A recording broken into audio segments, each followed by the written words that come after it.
জোর হাতে রিকোয়েস্ট করছি আমাদের মাননীয় প্রধান উপদেষ্টার কাছে এবং যত উপদেষ্টা আছেন তাদের কাছে, আপনারা আমাদের জন্য কি করেছেন? যারা 84% রেমিটেন্স আনে বাংলাদেশে, তাদের জন্য আপনারা কি করেছেন? গার্মেন্টস ইন্ডাস্ট্রি সচল রাখার জন্য কি করেছেন? আমরা সবাই আশা করেছিলাম যে ঈদের সময় অ্যাটলিস্ট একটা বেতন ব্যাংকে লোন দেওয়া হবে। যে শ্রমিক ভাই বোনদেরকে আমরা কি করতে হবে দেখেন, মার্চ মাসে ফেব্রুয়ারির বেতন দিতে হবে, বোনাস দিতে হবে, আবার মার্চ মাসের 50% বেতন দিতে হবে। একটা গার্মেন্টস মালিক কোত্থেকে পাবে এই তিনটা জিনিস এক মাসে? এই তিনটা জিনিস এক মাসে কোথায় পাবে একটা গার্মেন্টস মালিক? যারা 84% রেমিটেন্স এনে বাংলাদেশের অর্থনীতির চাকা সচল রাখে, তাদের জন্য কি করেছেন? গার্মেন্টস মালিকেরা মুখ চুপ বোঝে, মুখটা চুপ থেকে কি করতেছে, গার্মেন্টসগুলো আরএমজিগুলো বন্ধ করে চলে যাচ্ছে। আপনারা একবার চিন্তা করেছেন যে আপনারা যে ইন্ডাস্ট্রিগুলো বন্ধ করে চলে যাচ্ছেন, এই দেশের অর্থনীতির অবস্থা কি হবে? এই দেশের কর্মসংস্থানের অবস্থা কি হবে? এই শ্রমিক লিডাররা কয়েকজন মিলে এই দেশ চালাতে পারবে না? তারা একজন একটা ইন্ডাস্ট্রি করতে পারবে? কিন্তু আপনারা কোনো পদক্ষেপ না নিয়ে কি করতেছেন?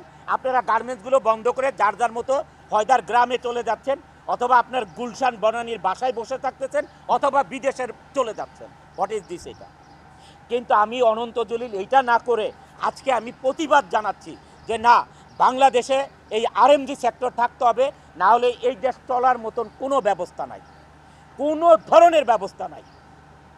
আপনি যে আজকে চাল কিনবেন, আমাদের দেশে যেই চাল উৎপাদন হয়, গম উৎপাদন হয়, ডাল উৎপাদন হয়, সমস্ত কিছুর 50%-এর মতন ইম্পোর্ট করতে হয়। ভাত খাবেন কোত্থেকে? জীবনের সব আয়োজন এখানে একসাথে। ভাতটা খাবেন কোত্থেকে? গার্মেন্টসের ভাই বোনেরা, আপনারা বাজারে দিয়ে বাজার থেকে চাল কিনবেন, কোত্থেকে পাবেন আপনারা?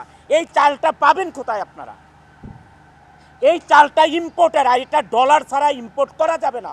বাংলাদেশের টাকা আজকে কোনো দেশ আপনার নিবে না এটা রপ্তানি করতে, আমদানি করতে। কাউকে আপনি টাকা দিলে নিবে না, ডলার দিতে হবে।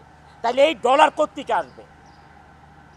আমাদের কৃষক ভাইরা আজকে ফসল ফলাবে, এই সার কোত্থেকে আসবে? এই দেশে সার কোত্থেকে আসবে? এই সার ইম্পোর্ট করে আনতে হবে, আর এই ইম্পোর্ট করতে হলে ডলার লাগবে। এই ডলার কারা এই ডলার কারা বাংলাদেশে আনে?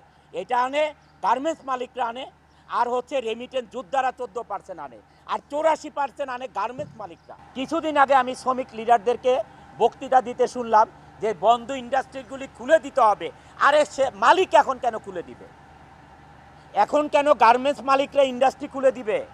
তোমরা লিড দিয়ে এই গার্মেন্টস ইন্ডাস্ট্রি বন্ধ করতে পারো, এখন খুলতে পারো না? একটা ইন্ডাস্ট্রি বানাতে পারো না?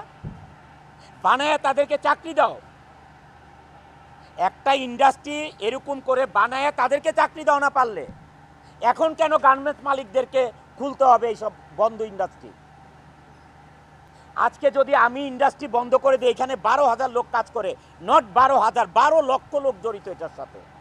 এই গার্মেন্টস ইন্ডাস্ট্রির সাথে কি জড়িত না? ব্যাংক জড়িত, ইন্স্যুরেন্স জড়িত, মোবাইল কোম্পানি জড়িত, হাড়ি পাতিল থেকে কাপড় চোপড় বানানো, বাসা ভাড়া, প্রত্যেকটা জিনিস জড়িত এটার সাথে। কি জড়িত নাই গার্মেন্টস ইন্ডাস্ট্রির সাথে? বাংলাদেশে 84% রেমিটেন্স আছে শুধু আরএমজিতে। 13% 14% আসে হচ্ছে আমাদের রেমিটেন্স যোদ্ধাদের থেকে।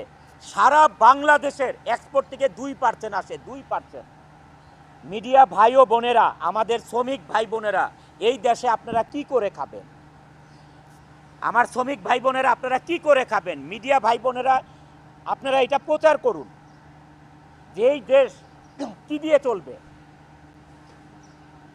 আমাদের প্রধান উপদেষ্টা জনাব ডক্টর ইউনূস সাহেব 12%, 13%, 14% রেমিটেন্স আসার কারণে বাংলাদেশে এই রেমিটেন্স যোদ্ধাদেরকে যেই সম্মান দিয়েছে, এয়ারপোর্টে আলাদা তাদের বাসস্থান করেছে যে তারা এসে রেস্ট করতে পারে, হোটেলের মতন করেছে, আত্মীয় স্বজন এসে থাকতে পারে, এয়ারপোর্টে তাদেরকে সার্ভিস দিতে হবে, এত ব্যবস্থা করেছে।